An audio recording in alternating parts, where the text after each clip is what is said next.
वसई विरार परिसर हा ऐतिहासिकदृष्ट्या सुपीक जमीन, हिरवीगार शेती आणि मुबलक जलस्रोतांसाठी ओळखला जातो. मात्र वाढते नागरीकरण, सिमेंटची जंगले आणि नियोजनाच्या अभावामुळे या निसर्गदत्त संपत्तीला गंभीर धोका निर्माण झालाय. विशेषतः वसईतील पारंपरिक बावखले म्हणजेच विहिरी आणि पाण्याचे नैसर्गिक साठे आज माती भराव, डेब्रिज आणि अनधिकृत बांधकामांमुळे झपाट्याने नष्ट होत आहेत. हे जलस्रोत भूगर्भातील पाण्याची पातळी टिकवून ठेवण्यात महत्त्वाची भूमिका बजावतात. मात्र त्यांच्या नाशामुळे भविष्यात गंभीर जलसंकट निर्माण होण्याची भीती व्यक्त केली जाते. या पार्श्वभूमीवर वसईतील सजग पर्यावरण प्रेमींनी पुन्हा एकदा लोक चळवळ उभारली आहे.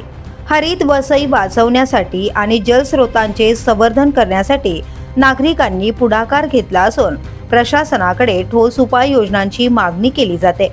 दरम्यान अनेक ठिकाणी बावखले बुजवून त्यावर बांधकामे होत असल्याच्या तक्रारी समोर आल्या आहेत.